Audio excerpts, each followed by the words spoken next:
Welcome, welcome, welcome, everybody. Hello, hello, hello.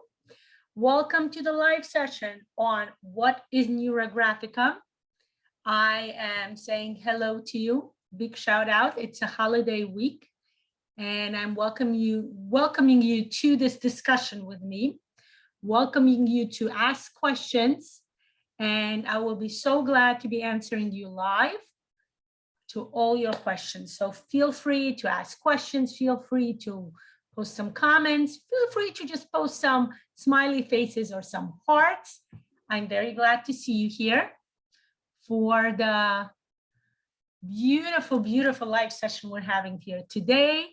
We are joining today. Today, our topic will be, is Neurographica. Yesterday, we started asking, what is Neurographica? Is it just art? Today, we're going to continue that discussion. We're going to discuss, as I told you yesterday, that Neurographic is much more than art. We had a discussion. I was explaining everything. Let's go further in this conversation, or as Pavel Piskaryov likes to say, let's go deeper. Pavel Piskaryov, Dr. Pavel Piskaryov, is a founder, a wonderful founder of Neurographica technique, the Neurographica method. It's an amazing, amazing method that was founded by Pavel 7 years ago in April. And every year in April, we actually celebrate the happy birthday to Neurographica, the birthday of Neurographica.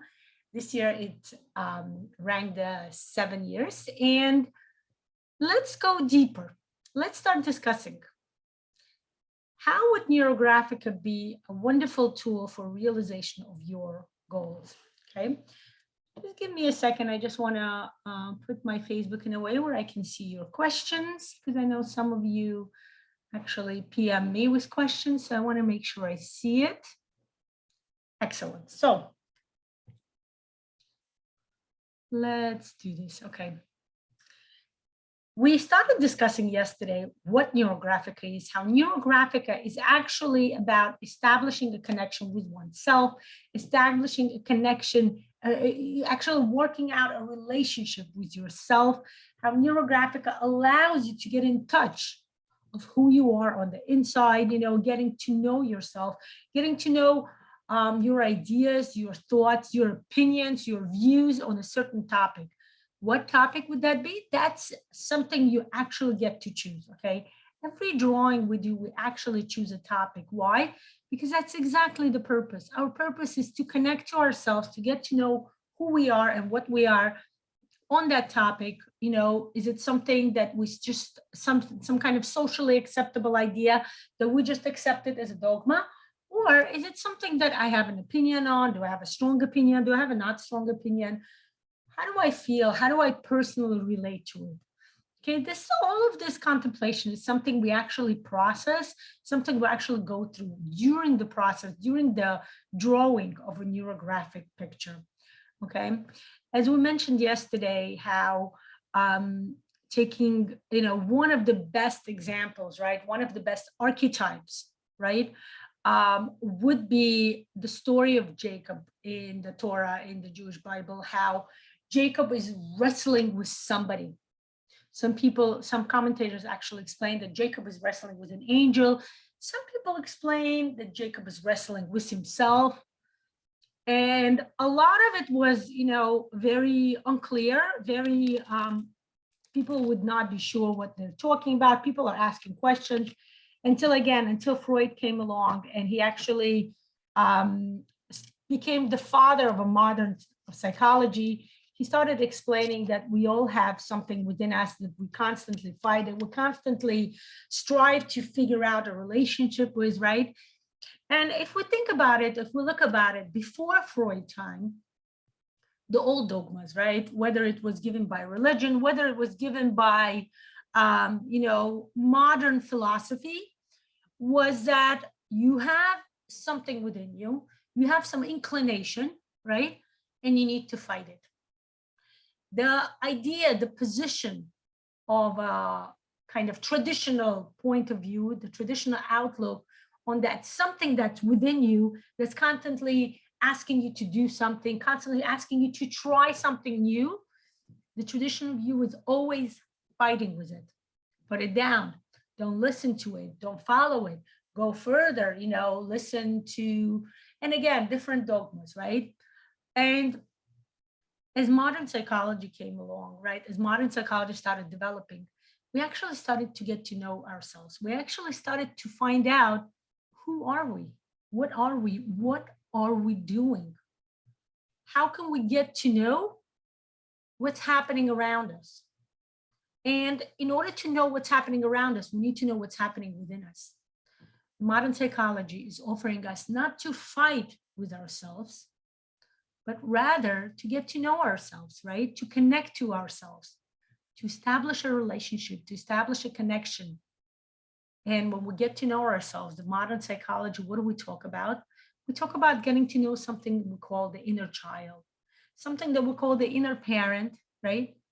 And there's also something we call the inner adult. The inner adult is the middle person between the inner child and inner parent, right? And as it can be understood, the inner child is that part of you, that aspect of you that wants to try something new, is very excited about everything, is very naive, believes in fairy tales, right?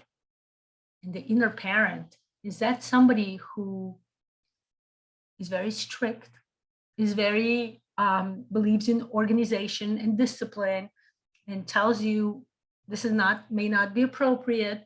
We're not sure how the society will look at it. I'm not sure you should be trying this. You may harm yourself. Be careful. And again, depending on the childhood, depending on an actual parent-child relationship the person had with their own parent, the inner parent will come as a reflection of that. And this is a great way to get to know your inner parent. Do you agree with a certain restriction or a certain disciplinary way your inner parent looks at life, looks at certain ideas? Or is it something you want to challenge? Is it something you want to explore further? Is it something you want to find out? Do you really want to do this? Or would you rather one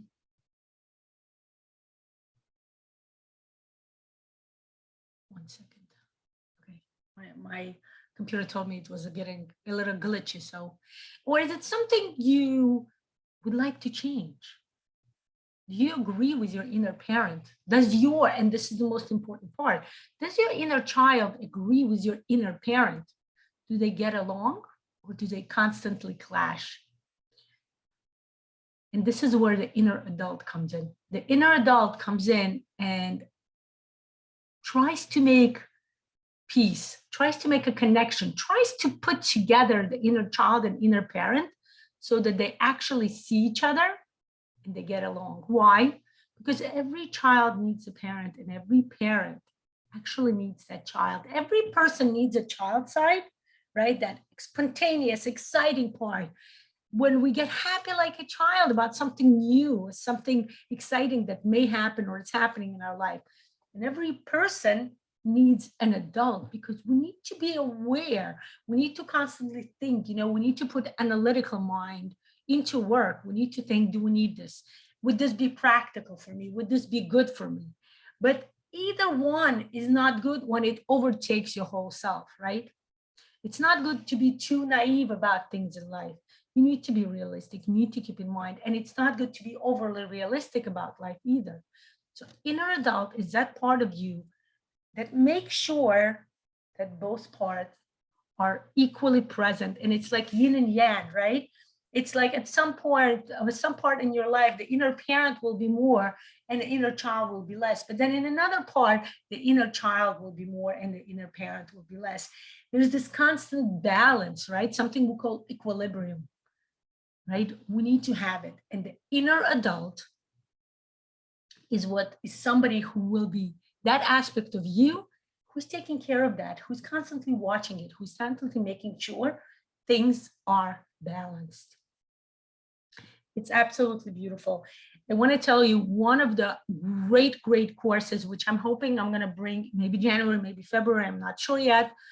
But I'm hoping we're going to bring in 2022 is the course called Neuro Butterfly, an amazing course. I actually called it the Butterfly Effect, where we actually get to know, we actually deal this in details. We deal with our inner parent, inner child, and we work with our inner adult. We establish the inner adult within us who will be this inner balance, who is making sure everything is balanced within us. Okay. So I want to, again, go kind of back to the fact that when we use Neurographica, when we use Neurographica to draw, when we use Neurographica to figure out any topic in life that is very current, something that we want to figure out. It can be something of urgent matter. I need to find money to pay rent, or I need to go somewhere. I need to travel. I need to figure out a way to get somewhere, right? I want to grow in my business aspirations, or I want to grow in my career, right? It could be relationship based. I'm looking for significant someone. I am looking to create a family, right? I'm looking, and it's an amazing, by the way, topic. It's something that I'm exploring currently with a very good friend of mine, a colleague of mine, Neurographica. She created this amazing course called Mama. And within this course, we actually figure out, we're looking at it, we're connecting to our relationship with our mother. The mother is, by the mother, we actually, of course, we mean that significant parent, that caregiver who was the most significant within our upbringing. And we tend to figure out the relationship. Was it overly, protective? Was it overly loved? Was it the kind of relationship where we felt comfortable doing things or expressing opinions? Or was it the kind of relationship where we felt stifled? And we work on it. And we use Neurographic for it. Neurographic is amazing for working on relationships. Neurographic is amazing on working on establishing, even a relationship either with live people, or with, objects, with attributes, with something, me and my house, I'm looking to buy a house. What kind of house am I looking for? What is the house of my dream? And what is a practical house that I'm looking into? Can we combine them? Again, remember that role of an inner adult that helps you create the balance between your desires, your dreams, your fantasy, and the reality, the practicality. Put them together. Neurographic is an amazing tool to do that. One of the important parts of Neurographica that we actually teach at the basics course, which we're starting in January 5th. It's an amazing, amazing course, the beginner course that everybody, if you want to learn how to do Neurographic, this is step 1. Later on, you go to step 2, which is the specialist course, which I highly recommend as well. We will talk about it another week. But when we start in the basics, one of the major steps we learn is something we call phenomenology, something we call the awareness process, something we call the reflection. What is the reflection all about? The reflection gives you a chance to learn to get to know yourself from 4 aspects of who you are. Let me make sure my connection is up. Yes, it is. Okay, excellent.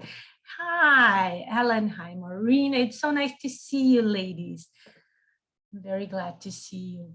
So it's very important when we start drawing that we start to get to know, we start to connect, right? Again, Neurographic is not just art. Yes, we can just draw something and just leave it as it is, right? We can connect to shapes and lines as an art object, right? As just shapes that represent who we are. But when Pavel Piskarov created the method, that was his goal. His goal was to get to know yourself on a different level using the graphics. What he argued is that art is one of the best way of getting to know yourself. And I agree with him because it's a great subconscious way to connect to yourself, to create a relationship. It's an amazing way to get to know yourself from 4 aspects of who you are: your body. Whenever we draw, we ask ourselves, what do I feel? When we connect to our body, we do breathing in and out and connect to our body. Getting to know which body part would react when we think about the topic of our choice. And then we get to know our emotions, the second aspect. How do we feel? I actually have an emotion wheel. I have to write it down. I want to explain to you, I want to bring to you the wheels of emotions. It's an amazing, amazing tool that every single individual can use to get to know themselves on an emotional level. I'm going to write it down and put it into the topics that we need to explore within the live sessions. Then the next step we go to is our thoughts. Whenever I think about this topic, what are the thoughts that are coming up to me? And again, breathing in and breathing out, you connect to your thoughts. You start realizing, what do you really think? Not something that somebody told you or somebody, society or a certain person or somebody who you respect or maybe don't respect a lot is telling you about this, but you yourself, what is your soul telling you? Is it based on your experience? Is it based on your emotions? Is it based on the, some knowledge within you? Maybe a knowledge from, from your soul, right? From who you are, from your experience of, a previous, so to say, experience, right? And then go to the most important factor. The fourth factor is called the reflection. The fourth aspect, after we go through the body reaction, the emotion, figuring out what emotion we are experiencing, what thoughts we are experiencing, what are the thoughts going through our mind. The fourth step is the reflection. Reflection is when we do breathing in and out. Just listen. Just listen to yourself. You will see there will be an insight. There will be a reflection. There will be some kind of answer, some kind of hint, maybe some kind of a step that's telling you that you can take to go toward your topic, to go toward your goal. All of these are amazing, amazing ways to bring you closer to realizing that goal, to bringing you closer to that topic, that dream of yours, that desire of yours that you want to implement in life. I want to tell you, in the basics course, for me personal, and I know not all instructors do this, I'm a supervisor. I was for 3 years, a supervisor of the instructor's course. And from my knowledge, that's something that most of the students struggle with, is to actually implement this reflection process, this phenomenology. And in my basics course, that's something I truly, truly focused on the most, trying to show my student, trying to give my student that experience, that practice, so that when they take the basics course, they can actually practically use it for their own needs. When the students take the basics course with me, they actually get, they take away, when they finish the course, major takeaway for them is to be able to take, whatever topic they have in life and work on it, coach themselves. It's like coaching yourself, coach themselves based on Neurographic drawing. And that's my major goal, to allow any person, any student to learn Neurographica for self-coaching purpose, because that is the main basis of Neurographica, self-coaching purpose, okay? That's something I find to be the most important information at this moment. I want to the next step, as we are, let me see.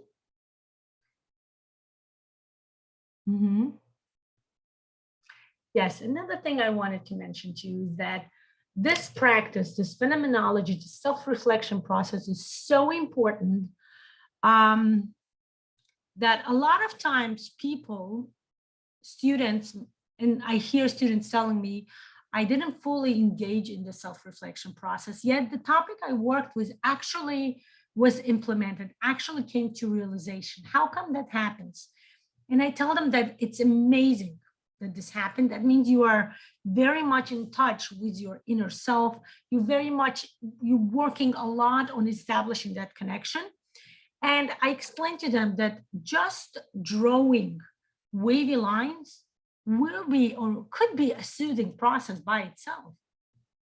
And a lot of times that happened to me, that happened to all my colleagues, guys. In the beginning, Neurographica works like a charm, works like a magic wand, because it's called something we call beginner's luck.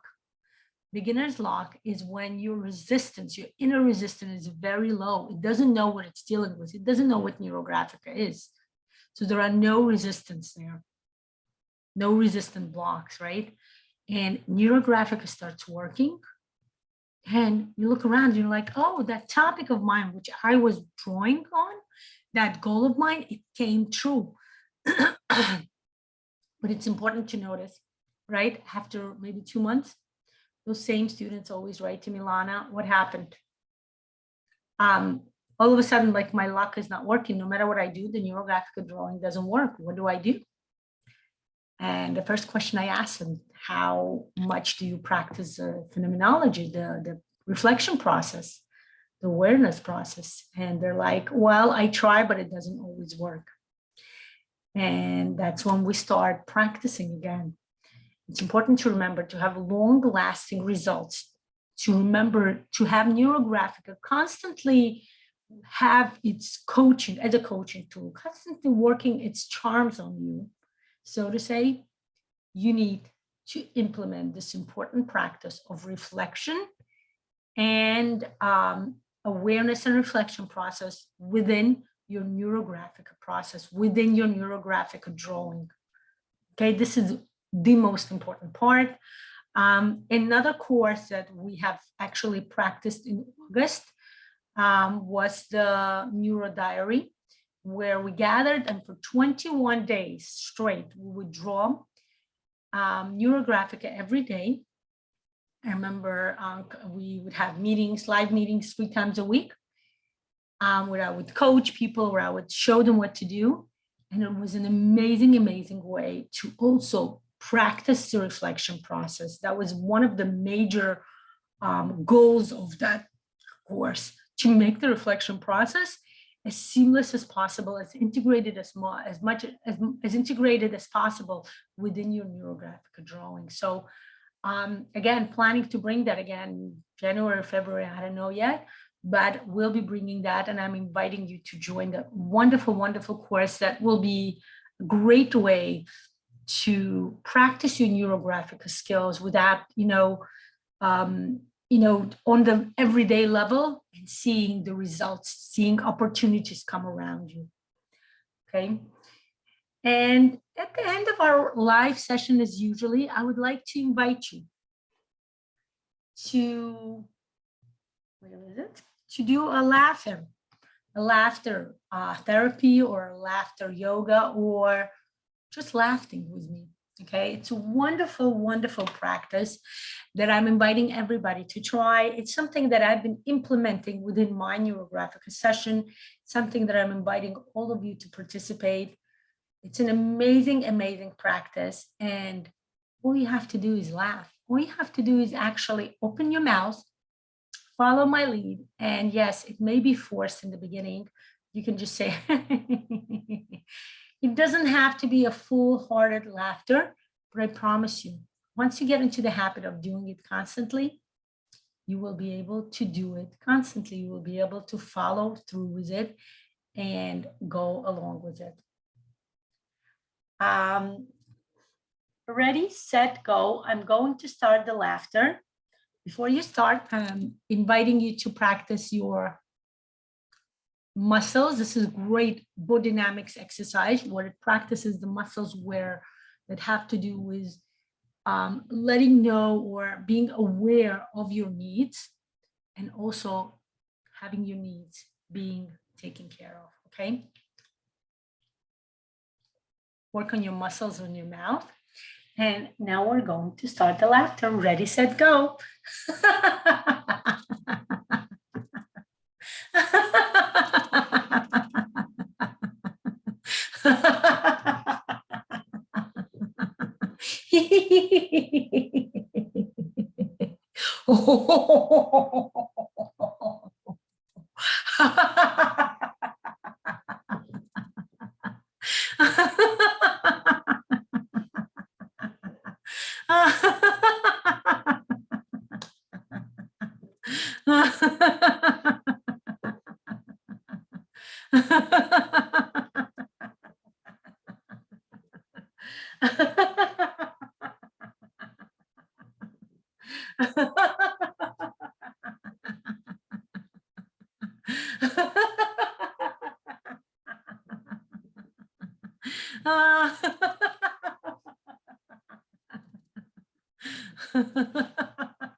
As you're finishing your laughter, you can put your hands in this gesture that we call mudra, the thanking, the gratitude mudra. Breathing in and breathing out. You can just quietly do breathing in and out and listen to yourself. Listen to the beautiful aura of laughter that you're filling yourself with.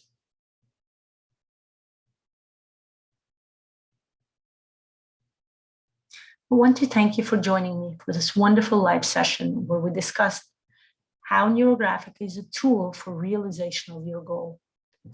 I'm inviting you to join me tomorrow, as well as the rest of this week. Tomorrow and Thursday, we're meeting again at 12 p.m. Eastern Standard Time. Tomorrow, we'll be discussing if Neurographic is just drawing spontaneous wavy lines. And also on Friday, we will be meeting at 10 a.m. Okay, so I'm looking forward to seeing you tomorrow at 12 p.m. If you have any specific questions you would like for me to discuss during the live open sessions, please feel free to PM me. I will be very glad to put that into the live sessions so that a lot of people can take advantage of answers to questions that I know most of the people have. Thank you again, and I'm wishing you a beautiful day ahead, or for some of you, a beautiful night ahead, and have a blessed, blessed day.